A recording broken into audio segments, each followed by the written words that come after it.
Hey guys, Hawaii 5-0 here with a monumentous update. We now have water in the system. So I'll just show you where we're at so far and what my issues are going forward.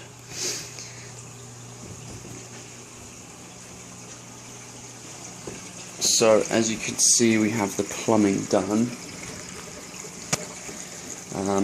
It's pretty straightforward, pretty simple.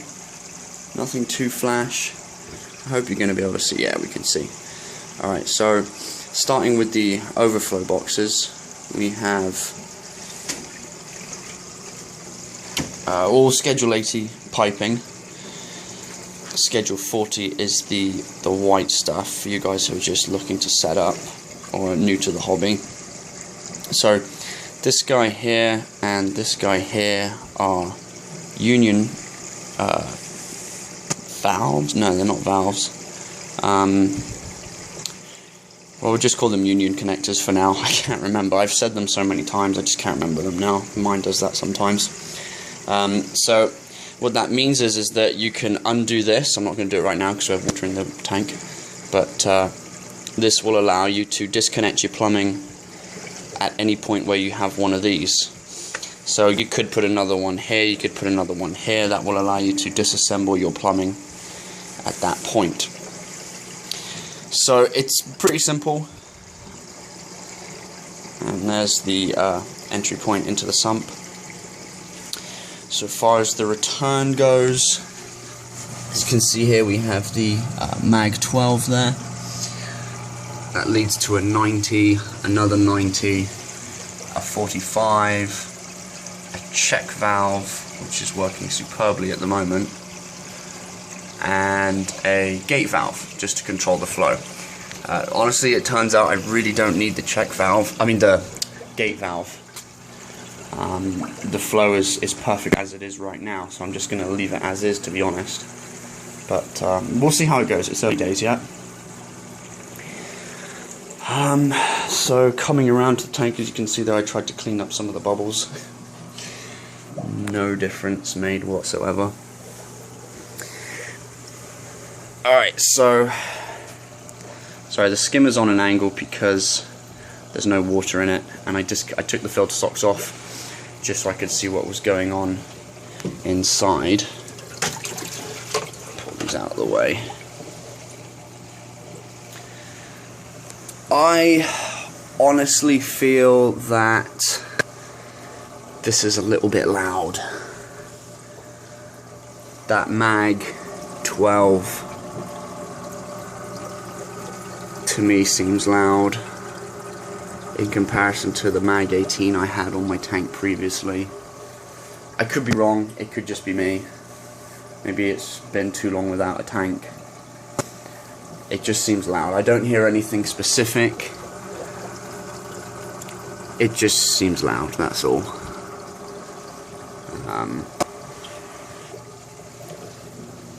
I haven't adjusted the overflows yet to their, perfect height or anything like that.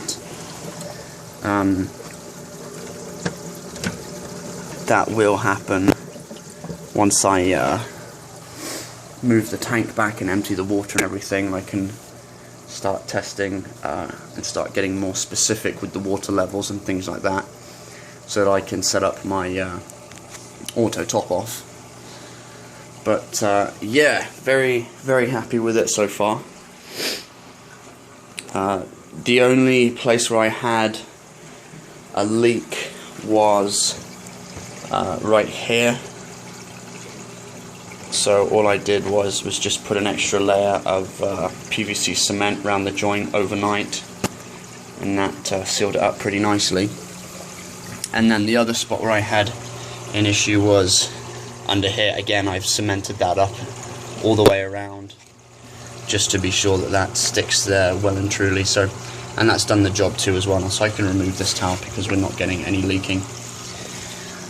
So one thing I have to show you guys, and this is very, very important to anyone setting up a tank: a leveler.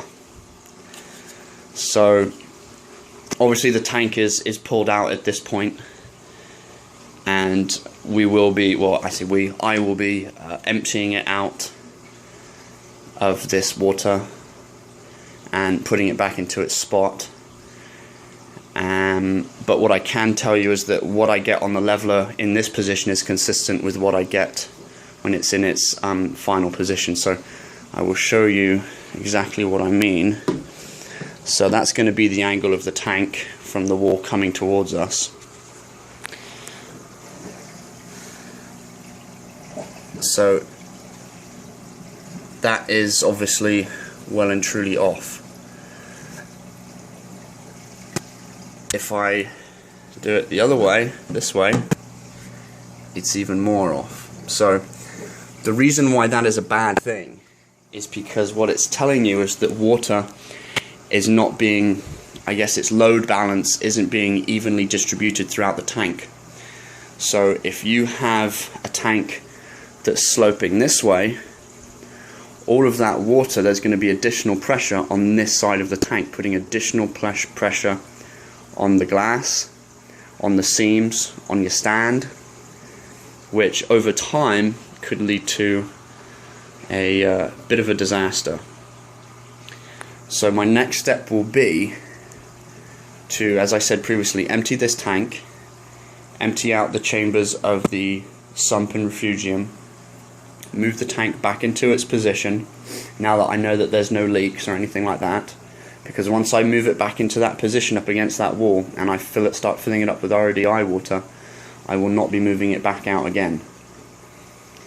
So that's why I wanted to pull the tank out today and make sure I got the plumbing sorted, because I know it's going to be an easy job to empty it out and then start the slow process of filling it up with RODI. Right now this is just general tap water. The other reason why I use general tap water is so that because the tank's been sitting for so long, there's a lot of dust, dirt, honestly it's embarrassing, but dead bugs. I have two dogs, one's a shepherd, one's a German shepherd, the other one is a Pomeranian, both of them colossal shedders, so their hair gets in everywhere. So just running this water through the tank doesn't waste RODI water, it just gets the tank cleaned a little bit, allows me to test it and everything without having to worry about, you know, wasting decent water.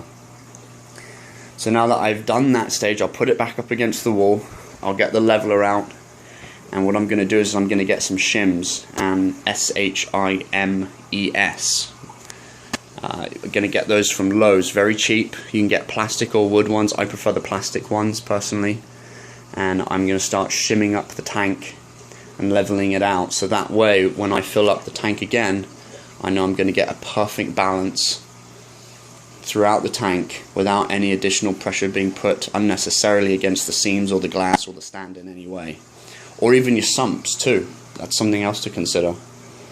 So that's the next stage. Those shims, by the way, dirt cheap. You can get like a pack of 12 for like $2. For a tank like this, that's probably all I'll need really. I'm going to get two just in case, because I want to make 2 trips. But yeah, we are away. The wiring is done. The only thing I haven't done yet is the auto top off. I will come back to the wiring in more detail at a later date, but I mean this is basically it. It's just tidied up. That mess over there it's just a little bit messy right now because of me pulling the tank back and forth, but I'm going to re-velcro everything back up again and make it look nice. I think that is about it. Very happy with how things are going. I got the Reef keeper set up. That's I forgot how nice it was to have the controller there. Before I had it set up, I was just doing everything manually. The Reef keeper's awesome. I have thought about the Neptune Apex again, but I just don't have the need for it right now. But that will be definitely something that goes onto the big dream tank when we buy a house, but that's a long way off yet. So just one thing I think I need your guys' advice on is, and it could be just because I haven't leveled up the overflow boxes within the tank yet, this guy and this guy up here, well, you can't even see that, there we go, that guy there. But this one here, which is linked to this overflow, almost gets like a surge of bubbles. So it'll go steady, and then all of a sudden, there you go, there it goes again. And it's quite loud. Maybe not picking it up very well on here. I don't know if you guys have any advice for me on that one or not. And this is linked to this overflow box, and you'll notice that the water level goes up and down. So there's something going on there that I'm missing.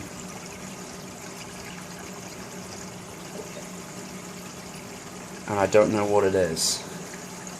This overflow stays level. I will play around with the overflow box position, but we will see. Hopefully that will do it, I'm not sure. Oh, one more thing.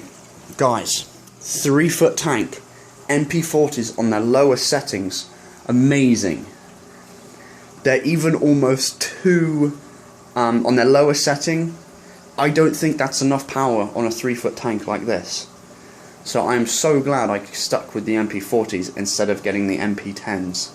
Cannot stress it enough that on their lowest setting, just nothing, absolutely nothing, causes me any reason to be concerned about them being too powerful for a 3-foot tank. If anything, I will dial them up a little bit, to be honest. But so happy I didn't get the MP10s and waste $200 and something on them. Or, you know, obviously you can always return them, but at least wasting that time. So, just if any of you guys are out there wondering or considering doing a 3-foot tank, the likelihood of you upgrading that tank in a couple years' time to a larger tank is quite high. So I cannot recommend enough.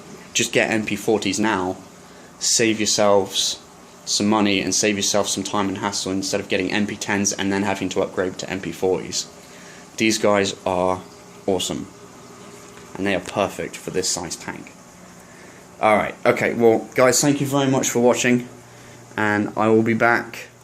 I guess really the next thing is going to be aquascaping and the sand and RDI water and salt in the tank.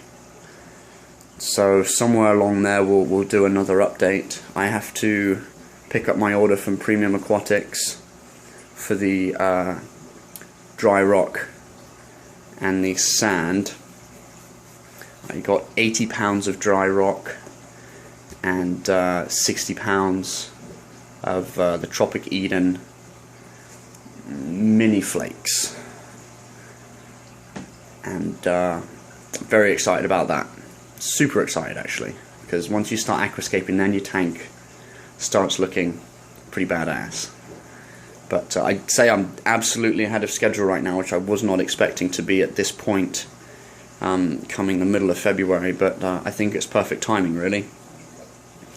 Anyway, sorry, I digress. Thanks again guys for watching. Questions, comments, specifically about that surge in air bubbles would be much appreciated. I will do a bit of research myself, but you guys are awesome. Thanks again. Cheers. Bye.